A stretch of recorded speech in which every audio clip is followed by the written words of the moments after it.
భారతదేశం అంధకారంలో ఉందని ఒక చెప్పులు కుట్టుకునే ఆయనకి భారం కలిగింది.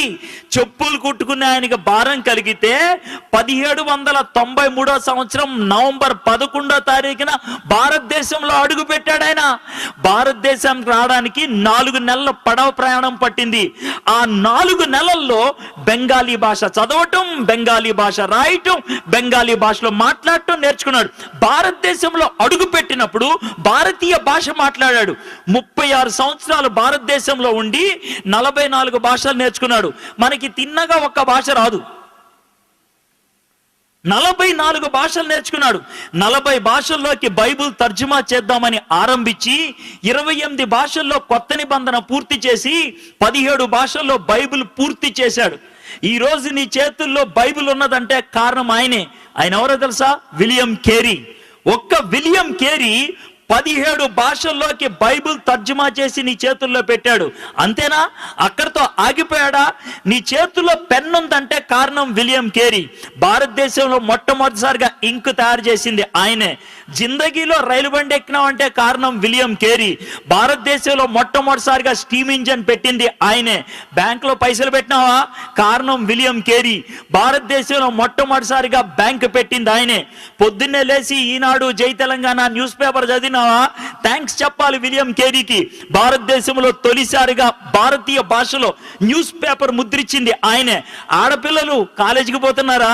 థ్యాంక్స్ చెప్పాల్సింది విలియం కేరీకి. భారతదేశంలో ఆడవాళ్ళ కోసం మొదటిసారిగా కాలేజీ పెట్టింది ఆయనే. మీ తాతయ్య చచ్చిపోయిన తర్వాత కూడా అమ్మమ్మ బతికుందా? థ్యాంక్స్ చెప్పాలి విలియం కేరీకి. సతీ అనే దాన్ని అంతమొందిచ్చింది ఆయనే. ఒక్కడు చేసిండి ఇదంతా. ఆయన ఈ లోకానికి వచ్చి చేసినప్పుడు ఆయనకి పెద్ద వెల్కమ్ పార్టీ ఇచ్చారనుకున్నారా? లేదు. ఆయన జీవితంలో జరిగిన ఒక్క సన్నివేశం చెప్తే ఆయన ఎంత సాక్రిఫైస్ చేశారో అర్థమవుతుంది. కలకత్తాలో ఆయనకు ఒక చిన్న ప్రింటింగ్ ప్రెస్ ఉండేది.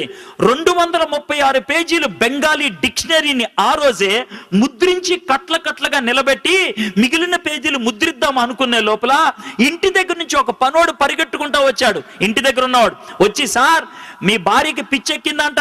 ఎందుకు ఎక్కిందో తెలుసా? భార్యకి పిచ్చి. వాళ్ళ కొడుకు చచ్చిపోయాడు.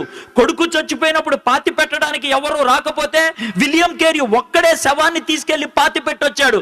ఆ యొక్క ఎమోషన్ లో భార్య పిచ్చెక్కి రాయితో తల కొట్టుకొని రక్తం కారుతుందంటే విలియం కేరీ భార్యను ఓదార్చుతామని వెళ్తూ ఉంటే వెనక నుంచి ఇంకోటి పరిగెట్టుకుంటూ వచ్చి, సార్ ఇప్పుడే మీ ప్రెస్ తగలడిపోయింది అని అన్నాడు.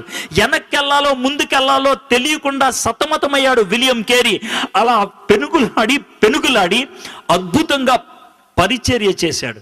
ఆ విధంగా పెనుగులాడే వాళ్ళు ఉండి పరిచర్య చేశారు కాబట్టి ఈ దినాన్న కుర్చీల మీద కూర్చొని లైటుల కింద ఈ విధంగా వాక్యాన్ని వినడానికి అవకాశం దొరికింది.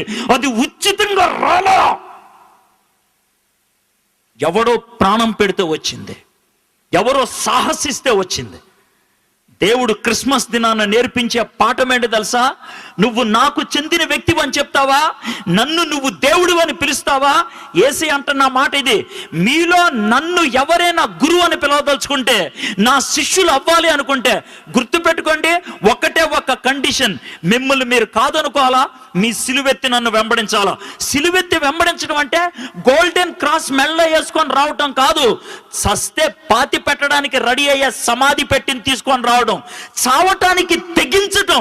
హలో, క్రైస్తవుడు అని పిలిపించుకోవాలనుకున్నట్లయితే ఆ దమ్ముండాలా, చావటానికి తెగించగలిగి ఉండాలి.